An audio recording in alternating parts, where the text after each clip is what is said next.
All right, I'm Tristan Kossman from Self-Imposed Exile. We're a progressive black and death metal band from Streator, Illinois. And you're watching Concert Junkies with Rob and John. So go hit the subscribe, the like, and hit the bell to make sure you get all the updates. We'll get into some questions here. Question 1. Let's see. Where did you guys all meet? Okay, well, I'll start that out. Myself, Mark, and Nick, we met in about 2000 or 2001, and we were just beginning musicians at that time on our instruments, and we've been in and out of numerous bands throughout that entire time, and we've still been jamming the entire time, and we started this band, Self-Imposed Exile, in about 2014 is when it came together as drums and 2 guitars, and we've eventually added more members to the band. Mm-hmm. Yep. I think I met you guys around 2014, 2015. Picked up the bass. Like originally, Nick had asked me to play bass in a metal band, and I've been a guitar player for so long, so I turned it down. And I realized that him and Frank actually knew each other. Well, James started working with me at a call center that I was at the time, and he asked me to come by, and he's like, "Hey, if you want to jam, we kind of need a bassist." And I was like, "This is the second person in the last month that's asked me to do this." And I was like, all right, why not? So I went over there and Nick was there, and there was this kind of, I'm not going to say standoffish, but there was this moment where I looked him in the eye and I realized, I'm like, oh my God, I turned this guy down because I didn't want to, and now here we are. There's no escaping fate. It's just how it goes, I guess. Yeah, and I think it was either late 2016, maybe early 2017, I auditioned for you guys, and turned out I wasn't able to do it at that point in time. And then later on down the road, after you guys had gone through another vocalist, hit me up again. You're like, "Hey, you tried out for us once. Would you like to do it again?" And I came over and tried out in the mid 2019 for an audition. Mm-hmm. The Executioner. Yeah. And came over, auditioned, and they said, "Oh, we'll let you know in a couple of weeks. We've got some more people to try out." And after that first week went by, you're like, "Yeah, just come back." So yeah, we had some real winners try out. Yeah, man. All right. Well, I am the baby of the band. I just joined less than a month ago, and I met Tristan first. I think at Chaos Fest at a show. Yeah. And we realized we both lived in the same town, so we started becoming friends. And I heard them several times live over the next 2 years, I guess, or a year and a half ish. And I play keyboards, and they've been looking for someone to play keys. So kind of just happened over a slow period of time, and now I'm here, and it's really awesome. I'm very excited. all right, well, let's see. Question 2: Who influenced you to start playing music in general?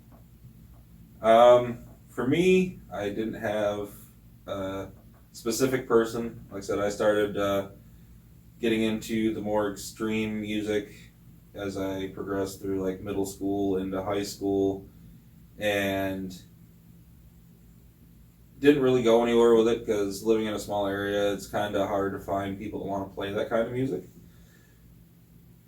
And then out of all places, I started working at a haunted house and found out I could do the screaming and everything relatively easy. So come my last year of high school, joined a band where I started doing that. So I've been doing that ever since through various bands. And who's next on that one?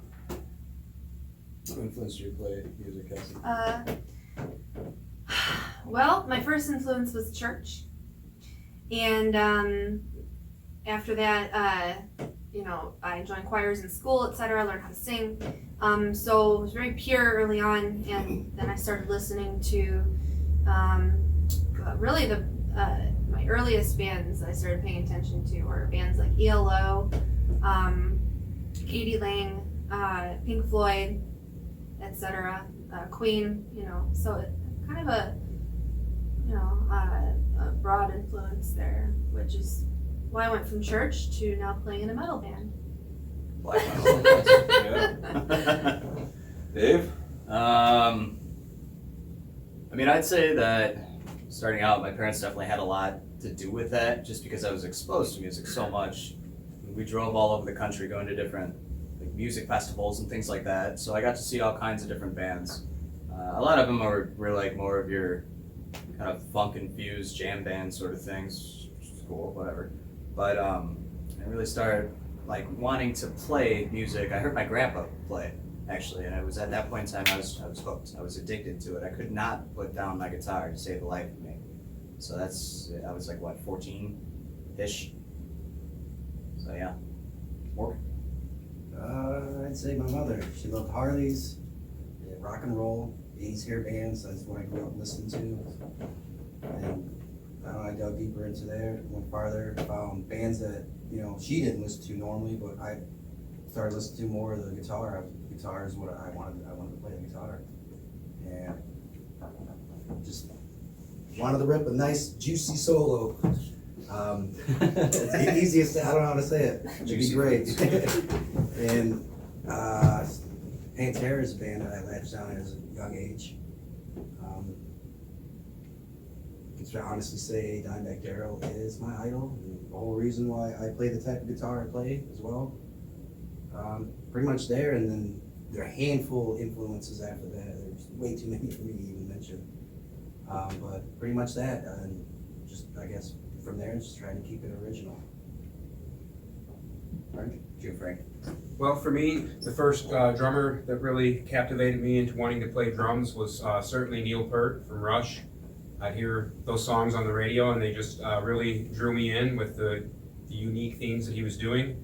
And then as time went on, I got into heavier music, kind of starting with probably Megadeth and Dimmu Borgir. And then a good friend of mine exposed me to Norwegian black metal, bands like Dark Throne, Mayhem, and Emperor. And that was really the final piece there, which pushed me into this direction that I've been going in. I always liked music from the beginning. I started out liking a lot of hip hop, some turntables, mixing. When I sold the turntables, bought a bass amp,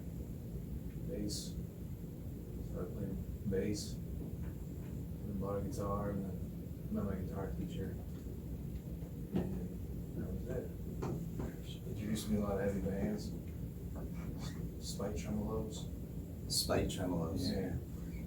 That's basically what his whole deal was, just to play as fast as he can and to just boggles people's minds as much as he can. Just build that up. Just all ham salads all day. All right, question 3. When you go on tour, what do you have to have with you? Well, I mean, for me personally, other than, microphone and whatever else I need for myself, I don't need anything specific, some food, some drinks. Other than that, I'm, pretty good. Other than equipment, I thought of a couple things. Okay, for me, number 1, I need a copious amount of Excedrin. If I don't have that, I'm not functioning. And also probably like half of my makeup collection, which would be a pain in the butt to go on tour with. But, when you're a chick performing on stage, you gotta think about that kind of stuff. Yeah. Kind of makes you feel lucky to be a guy on that one, I guess. Yeah, I guess. 9-volt batteries and tools to fix all of the instruments if something goes wrong. There's nothing worse than going to play a show, having your guitar screwed up, and then I have to go find somebody to fix it. So I bring all the tools to fix the stuff. And then I gotta bring my bass, because I play bass. I got all these pedals I like to use too, so I bring those too. Wallet, keys, phone, a mask, that's it.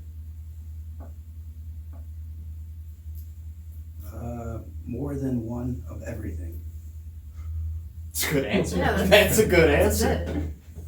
I mean, I don't think we're gonna have a bus big enough for that. But, It's like Noah's Ark. Obviously, the essentials as well, but the most Well, yeah. important things, more than one of them. Yeah. Like, just an example, like, you don't want to be going on tour with one pair of socks.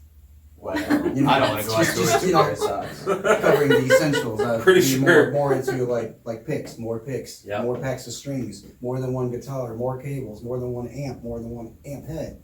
You know, Yeah. stuff like that. You know, Yeah. more than one pair of shoes because well, your shoe could give out. You're walking around with one shoe on, You got it flat. and that's why you need two pairs of socks because you're gonna wear through that sock. That makes sense. Fair That enough. does make sense. You gotta be ready. What's you, Stay ready, Frank? dog, stay ready, dog. That's right. Stay up, stay ready. Well, for me, when we go out and play shows, I'd say it's most important as a drummer to bring a couple extra shirts so you're not walking around in a soaked shirt after you get done with your set. I'd say bring plenty of water too, you know, at least 6 or 7 bottles to get you throughout the day. And that's pretty much the most essential things, I think. Don't forget your fan. Yeah, that is a good one actually. As a drummer, bring your own fan and an extension cord probably. Extension Yeah. cords. Yeah, extension cords. Mhm. Definitely. Mhm. Nikolai?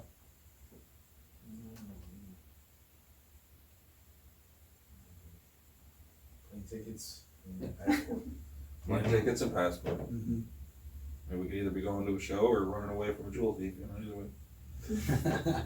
All right, so. Well, what if we are the jewel thieves? Never mind. Next question.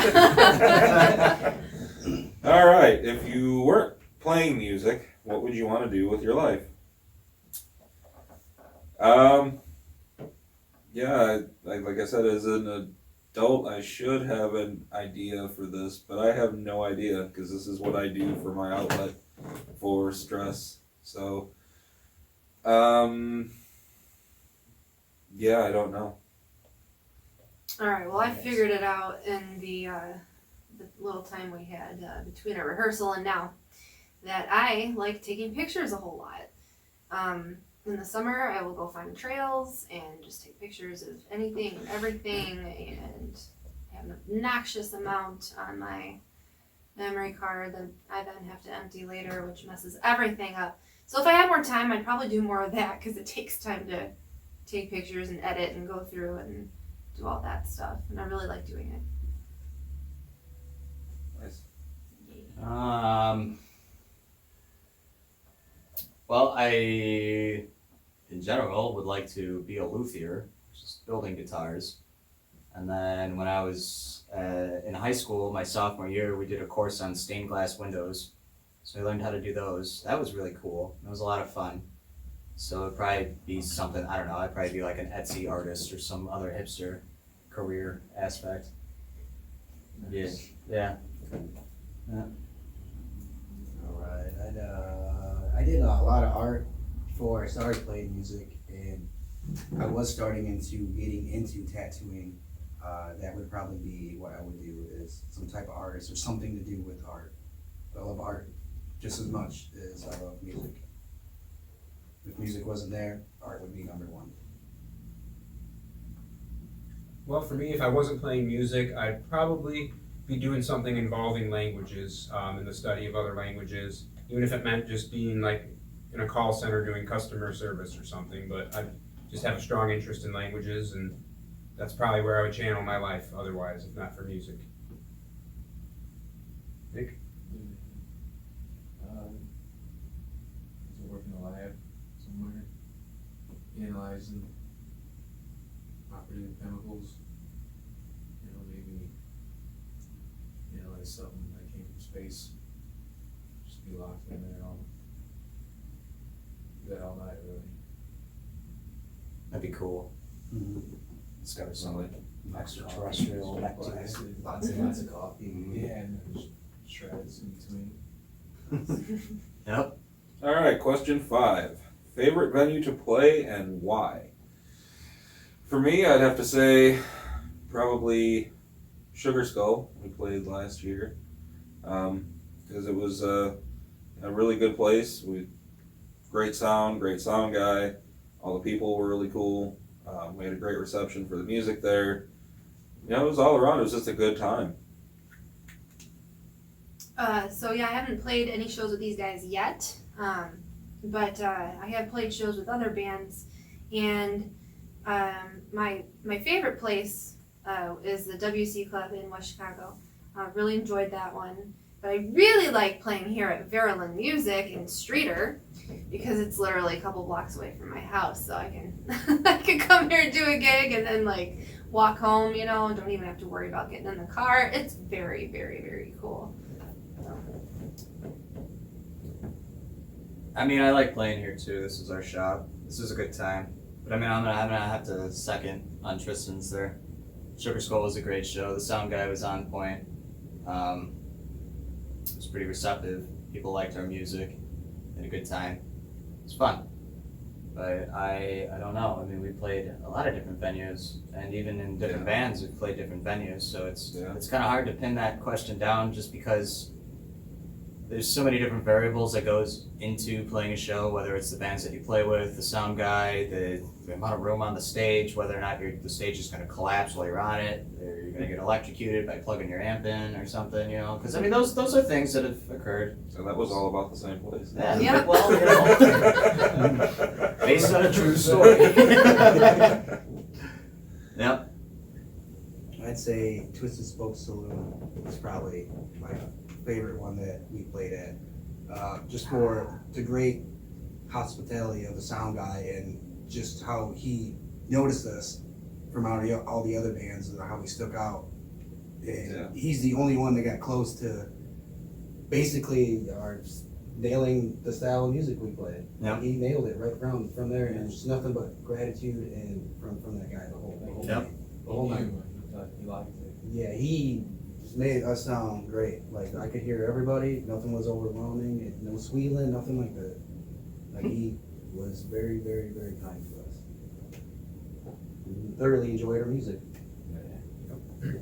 For me, I would say what Mark just mentioned, that Twisted Spoke Saloon in Pekin, that was a pretty incredible venue, an incredible sound guy. As Tristan mentioned, the Sugar Skull up in Franklin Park, was it? Yeah. Sugar Park, one of those. Franklin Park. That was a pretty incredible venue.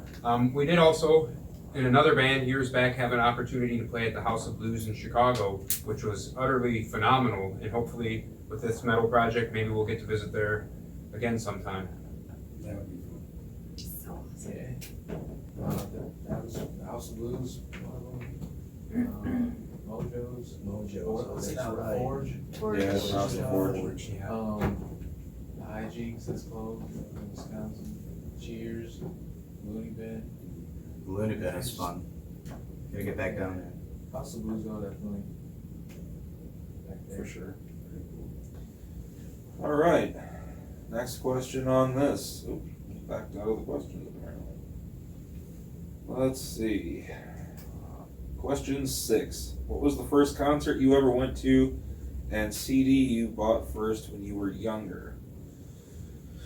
Oh,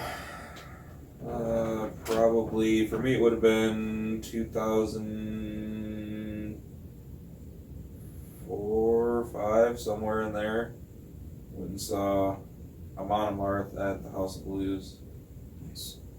And first CD, it's hard to remember. I don't even remember a lot of the CDs I've bought over the years, thousands and thousands of them. Probably Cruelty and the Beast by Cradlefield. That's a good album. Yeah. That's a good album.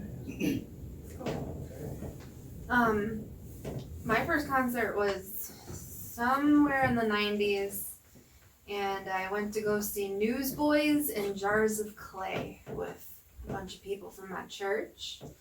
And they actually put on a really good show. I liked it. I kept going to concerts after that. And my first CD that I ever actually remember buying was Janet Jackson, The Velvet Rope. Like the date came out. Nice.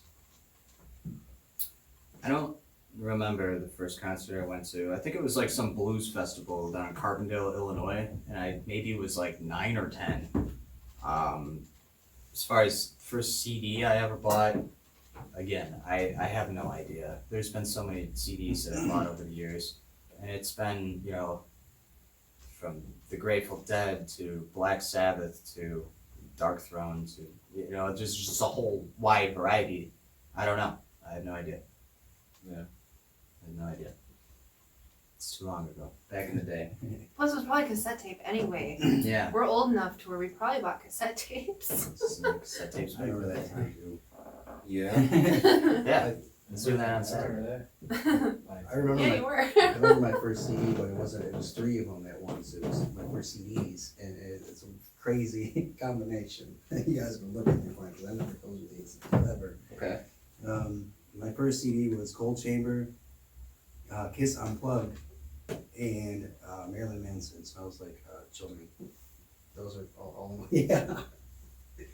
And All right. why I wanted to bring that up, make sure I said that first, because I did really like Cold Chamber for a long time. Like Fez, a vocalist in Cold Chamber. Here's the cool thing. My first concert I went to was in '07 Ozfest. Fez is no longer in the band Cold Chamber. He plays for a band called Temple Driver, and I actually got to see those guys along with my favorite band that I like, Lamb of God. I got to see those guys live, with also Behemoth, Dot, all these awesome bands. But that's it. Pretty cool. For me, the first concert I ever went to, my brother took me to see Typo Negative in Chicago at the a venue called the Metro, which was an incredible venue, probably still is. I think they might still be open, I hope so. And the first CDs I was buying back in that era was some Marilyn Manson CDs, probably Antichrist Superstar, Mechanical Animals, some very good CDs. And I think I also bought an Eminem CD around that time too. Nice. First rock concert was Godsmack, Stained, back in 2000. Stained, what album came out? I think it was their first album. Been a while. They were like just about to release that one. Yeah? Yeah. It's pre that? Yeah. Okay. Okay, so that would have been like Break the Yeah, Cycle. break the cycle. That is that, and then Godsmack was doing their first album. Nice. It was insane. It was at Moline, at the whatever the place is called. They had an arena there. Really? Yeah, originally they had just, nosebleed seats, but we went down, got in the main floor, and it was like, As you can with concerts, it yeah. was insane. It was like the first concert. It was like the biggest one I've probably ever been to. Nice. That's Tool, awesome. and nothing compares to Tool, but like Tool Live is, yeah. first concert, I was like, man, this is where I want to be. On hand. Awesome. All right, so last question on here. Which bands would you like to perform with, and in which venue would you like to play with them? Oh, well, I'm going to have to reserve my answer for the end of this because I have to think about that one a little bit. Cassie, what about you? My answer to that question is anybody who's decent people and any place where loaded doesn't coincide with sleeting or something along those lines. It doesn't take much to make me happy. Dave? I want to play a show with Mastodon. That would be awesome. It'd be really cool to play a show with them. Between the Bear to me, that'd be a great show. It'd be so much fun. It'd just be an honor. Right. And I feel that way when I go see those guys live, but Jesus. I don't know. I mean, what venue? Any venue that'll have us that has working power. Man, Mark? low standard. Low standards, I'd man. say that'd be cool to play with Sugar at Red Rock in Colorado. Sugar? Yeah. Yeah. Yeah. Red Rock Canyon, or whatever that's, I think that's what it's called, right? Yeah. The amphitheater? Yes. Yep. That'd be very cool. It'd be very loud. And loud is cool. Well, for me, this one comes pretty easy. I'd say I'd love to play with Mayhem somewhere in Norway or maybe in Europe or here in America as well. That'd be awesome. Bunch of flags. Bunch of flag beers. What are you thinking for venue-wise, Frank? Oh, venue-wise, well, pretty much where I said anywhere, like somewhere maybe in Europe. Particular venue, I can't really say. I mean, as you guys said, whoever will have us, that's a decent one with good sound. Nothing comes to mind. Gotcha. Ouch. Nick? I would like to. It would be great to get on a leg of a tour of like Lamb of God or something. Yeah. Just a band like in that caliber, in that tier, you know, maybe. Even if it's like a couple weeks or something, you know. Just really bad. It'd be great. Thinking out a tour with them? Yeah. That would be cool. Be an I- opener. I'd say Yeah, that would be cool too. like whiskey. California, LA, right? Yeah? Whiskey would go up with them. Okay. Doors played there, you know, and That would be cool. it'd be great. Blast. Well, for me, I'd have to say I'd love to play with maybe like good 2 or 3 band lineup. Maybe us, Jungle Rot, and Nile. Nice. That would be awesome. And That'd be an awesome tour. honestly, I don't even know where. I don't. At that point, I wouldn't even care where. It doesn't matter. It's some hole in the wall. I don't care. We'll play at the park. Right. Set up in the parking lot. I mean, apparently somebody can play it in Arby's, so we can play wherever we want. There. I think it was a Arby's Denny's. parking. Was it a Denny's? Yeah. Oh, okay. It was a Denny's. I mean, maybe we could book a show at Arby's. I've never tried. I've never tried. That'd be awesome. We got the meats, dude. Go on tour, sponsored by Arby's. It's a touring cycle of Arby's. Yeah. All over Illinois. They're everywhere. We're doing That's a this. really good idea. We are doing this. All right. Well, again, we are self-imposed exile from Streeter, Illinois. You can find us on Facebook. We're on iTunes. We're on Spotify, Amazon Music. You know, any of the major streaming platforms. Yeah. Right now we don't have any upcoming shows because we're focusing on putting out a full-length album. So if you just keep track on Facebook, you'll find out where we're going to be. Bye, guys. Did you want to do a song? Yeah, we should do a song.